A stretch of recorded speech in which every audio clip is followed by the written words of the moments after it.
नमस्कार। आज का हमारा टॉपिक है responding to the contexts, sharing responses. ये टेक्स्ट रीडिंग एंड रिफ्लेक्शन का क्वेश्चन है। अगर आपको इस टॉपिक से किसी भी प्रकार का प्रश्न आए तो आप इस उत्तर को अपने आंसर में लिखकर भी आएंगे, तब भी आपको पूरा नंबर मिल जाएंगे। और हमें पता है कि हमारे उत्तर की शुरुआत पहले परिचय से करनी होती है, फिर में मेन बॉडी से और अंत में कंक्लूजन देकर अपना उत्तर समाप्त करना चाहिए। परिचय। प्रतिक्रियाएं साझा करना, शेयरिंग रिस्पॉन्सेस एक प्रक्रिया है जिसमें व्यक्ति अपने विचारों, मतों और व्याख्याओं को किसी विषय, पाठ या स्थिति के संदर्भ में व्यक्त करता है। ये प्रक्रिया समझ को गहरा करने, आलोचनात्मक सोच, क्रिटिकल थिंकिंग को विकसित करने और संचार कौशल, कम्युनिकेशन स्किल्स को बढ़ाने में सहायक होती है। कक्षा में विद्यार्थी चर्चा, डिस्कशन, प्रस्तुति, प्रेजेंटेशन, समूह गतिविधियों, ग्रुप एक्टिविटीज और लिखित अभिव्यक्तियों, रिटन रिफ्लेक्शंस के माध्यम से अपनी प्रतिक्रियाएं साझा करते हैं।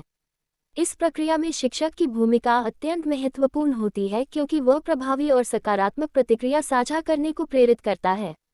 प्रतिक्रियाएं साझा करने का उद्देश्य: 1. समझ और व्याख्या को बढ़ाना।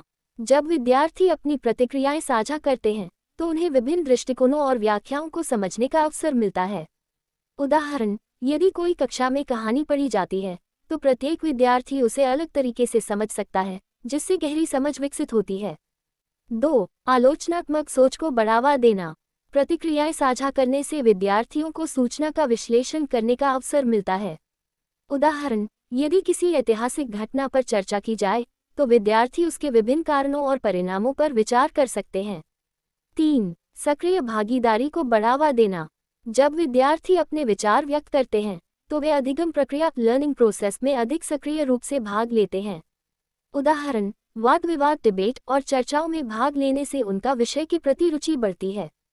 4. सहयोगी अधिगम को बढ़ावा देना। जब विद्यार्थी विचारों और मतों का आदान प्रदान करते हैं तो वे एक दूसरे से सीखते हैं। उदाहरण: समूह चर्चा, ग्रुप डिस्कशन में कई बार ऐसे नए दृष्टिकोण सामने आते हैं जिनके बारे में पहले नहीं सोचा गया होता। 5. संचार कौशल विकसित करना। अपने विचारों को स्पष्ट रूप से व्यक्त करने से विद्यार्थियों के संचार कौशल, कम्युनिकेशन स्किल्स में सुधार होता है। उदाहरण: जब विद्यार्थी आत्मविश्वास के साथ अपने विचार प्रस्तुत करते हैं तो उनकी सार्वजनिक रूप से बोलने की क्षमता, पब्लिक स्पीकिंग स्किल्स भी बेहतर होती है। प्रतिक्रियाएं साझा करने में शिक्षक की भूमिका: 1. सुरक्षित और खुला वातावरण बनाना।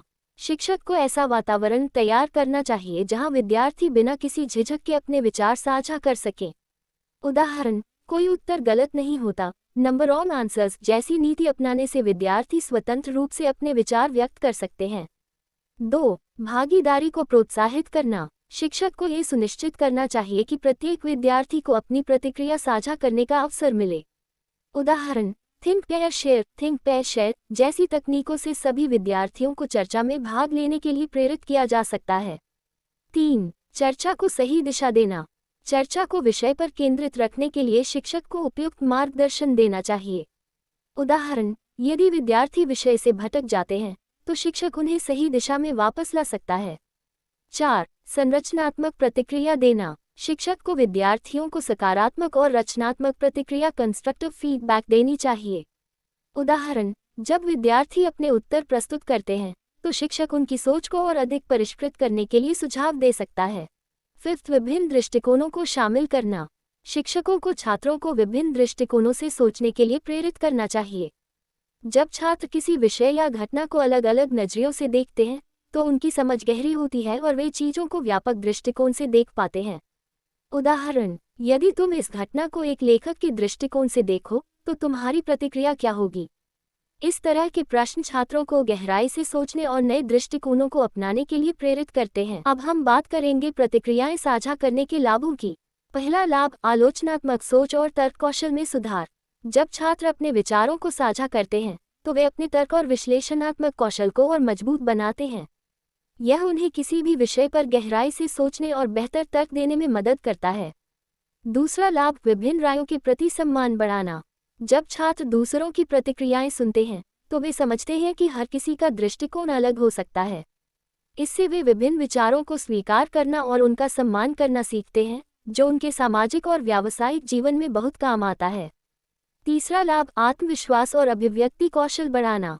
अपने विचारों को नियमित रूप से व्यक्त करने से छात्रों में आत्मविश्वास बढ़ता है और वे अधिक प्रभावी ढंग से अपनी बात कह पाते हैं। इससे उनकी संवाद कौशल कम्युनिकेशन स्किल्स भी बेहतर होती है, जो हर क्षेत्र में जरूरी होती है। चौथा लाभ, याद रखने और समझने की क्षमता को मजबूत करना। जब छात्र किसी विषय पर चर्चा करते हैं या अपनी प्रतिक्रिया देते हैं, तो वह विषय उनके दिमाग में लंबे समय तक बना रहता है। इससे उनकी स्मरण शक्ति मजबूत होती है और वे चीज़ों को ज़्यादा गहराई से समझ पाते हैं। पांचवा लाभ, छात्रों को वास्तविक जीवन के लिए तैयार करना। प्रतिक्रियाएं साझा करने की यह आदत सिर्फ पढ़ाई तक सीमित नहीं रहती, बल्कि यह कौशल उनके व्यक्तिगत और पेशेवर जीवन में भी काम आता है। चाहे वह किसी मीटिंग में अपने विचार रखना हो या किसी बहस में हिस्सा लेना हो, ये कौशल हर जगह फायदेमंद साबित होता है। तो ये थे प्रतिक्रियाएं साझा करने के मुख्य लाभ। निष्कर्ष, प्रतिक्रियाएं साझा करना अधिगम लर्निंग की एक महत्वपूर्ण प्रक्रिया है जो विद्यार्थियों की समझ, आलोचनात्मक सोच और संचार कौशल को बढ़ाने में सहायक होती है। शिक्षक इस प्रक्रिया को अधिक प्रभावी बनाने के लिए एक सकारात्मक वातावरण बना सकते हैं, भागीदारी को प्रोत्साहित कर सकते हैं और विद्यार्थियों को बेहतर प्रतिक्रिया देने के लिए मार्गदर्शन कर सकते हैं। जब विद्यार्थी अपने विचार खुले रूप से साझा करते हैं, तो वे न केवल अपने ज्ञान को बढ़ाते हैं बल्कि आत्मविश्वास और सहयोगी सोच कोलैबोरेटिव थिंकिंग भी विकसित करते हैं। तो इस प्रकार से हमारे ये टॉपिक भी हो गया। अब मिलते हम आपसे नेक्स्ट वीडियो में। Please like, share and subscribe pulse YouTube channel.